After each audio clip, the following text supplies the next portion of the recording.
여러분 안녕하십니까. 오늘은 전 미국 폭스뉴스의 앵커 출신인 터커 칼슨에 관한 이야기를 좀 하겠습니다.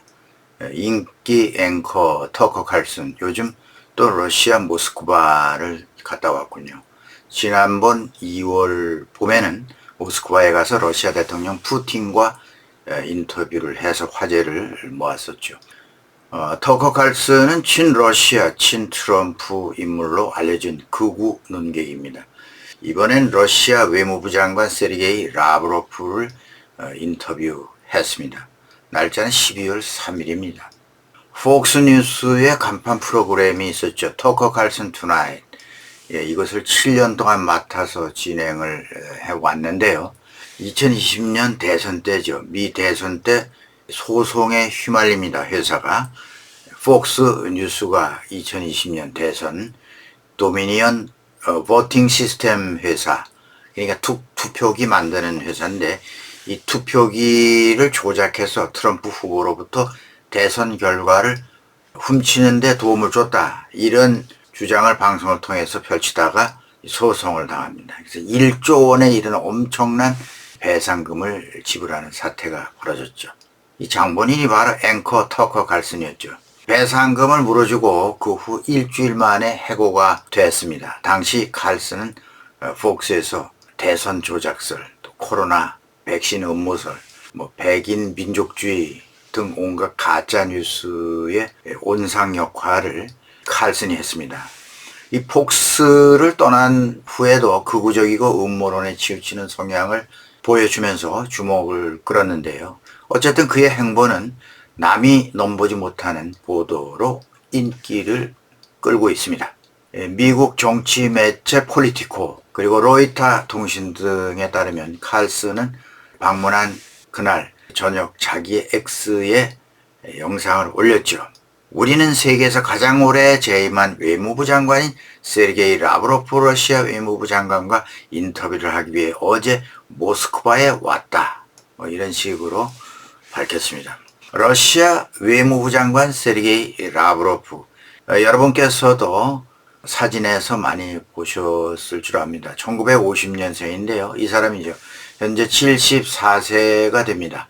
모스크바 국제관계대학을 졸업하고 상당히 늙어 보입니다. 유엔 주재 러시아 대사도 했습니다. 2004년에 러시아 연방 외교부 장관으로 지명을 받았죠. 그러니까 지금 몇 년째입니까? 20년 그 정도 됩니다. 러시아에서는 꽤 영리한 외교관으로 알려지고 있다고 합니다.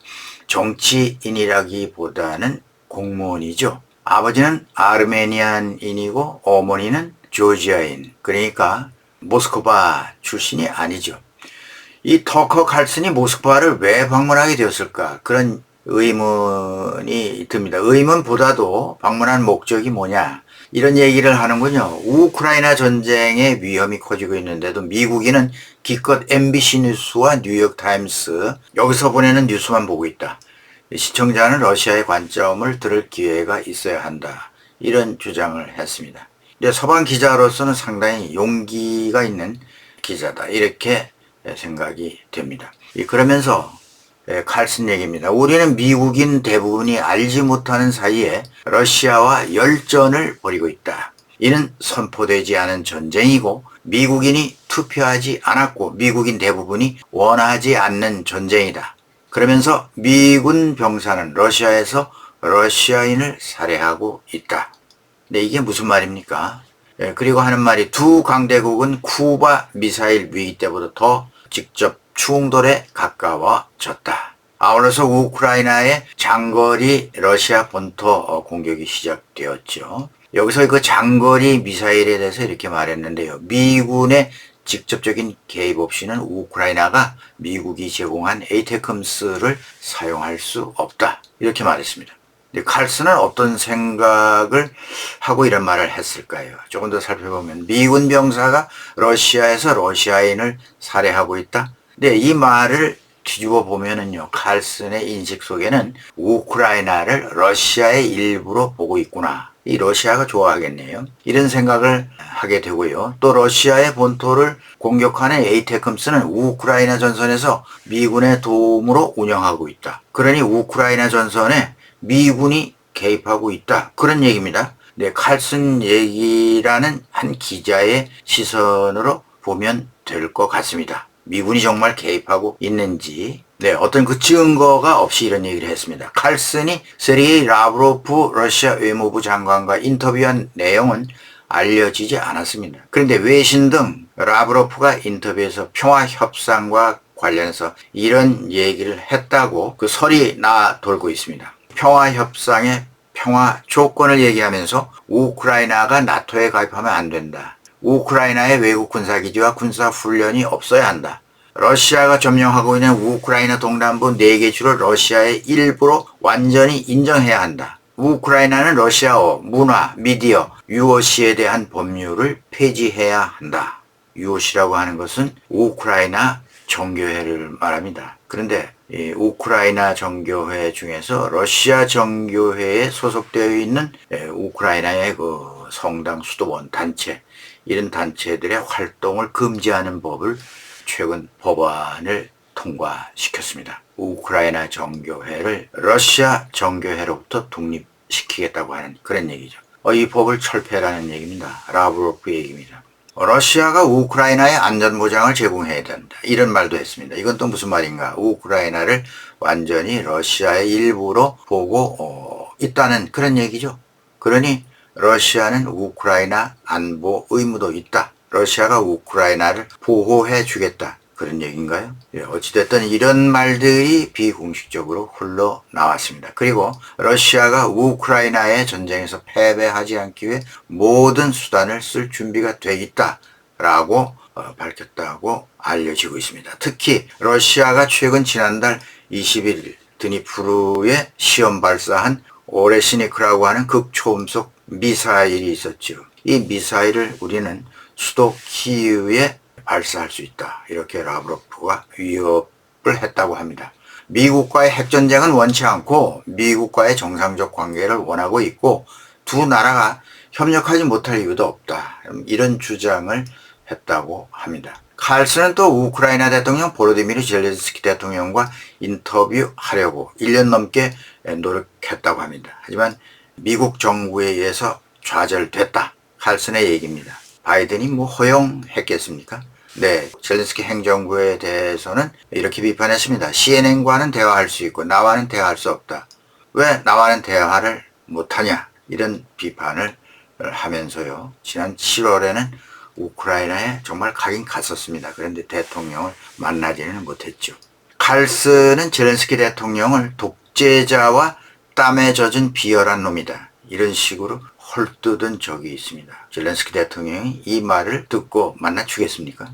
칼슨은 대선 과정에서 트럼프 당선인의 러닝메이트 후보로도 거론되었었죠. 그 정도로 아주 막강한 보수층에서는 인기가 높습니다. 그래서 트럼프 2기 행정부 인선 과정에 영향력을 발휘하는 마쿠 실세로 주목을 받고 있는 인물이기도 합니다. 러닝메이트로 거론될 정도죠. 지난 7월 당시에 J.D. 벤스 상원 의원이 트럼프 당선인의 러닝메이트가 되었죠. 부통령으로요. 그 과정에서도 칼슨이 적극적으로 추천했던 것으로 알려졌습니다. 트럼프 1기 때 국무장관이었던 마이크 폼페이오를 사악한 놈이다. 이런 표현으로 노골적으로 적대감을 표시했었죠. 폼페이오를 차기 행정부에서 배제했다는 트럼프 행정부 2기 트럼프 당선인의 방침이 나왔는데 폼페이오가 배제되었다는 얘기죠. 이것도 칼슨의 뜻이 반영된 것으로 알려지고 있습니다. 외교 정책에서 그는 극단적 고립주의 성향을 지녔죠. 트럼프와 성향이 비슷합니다. 당시 트럼프 대통령 1기 때 칼슨이 미국의 세계보건기구 WHO를 탈퇴해야 한다 이렇게 건의해가지고 트럼프가 행정명령까지 발동했죠. 그런데 폼페이오 국무장관이 물밑에서 WHO와 관계를 탈퇴하면 안 됩니다. 이렇게 해서 엇나갔던 일이 있었죠. 또 최근에는 엘브리지 콜비라는 인물, 트럼프 행정부 요직에 지금 추천되고 있죠. 이 사람은 한국 내 핵무장 요구에 대한 모든 가능성을 열어놔야 한다라는 입장을 갖고 있는 인물입니다. 이 엘브리지 콜비는 전에 국방부 전략 전력개발부 차관보를 역임했었는데요.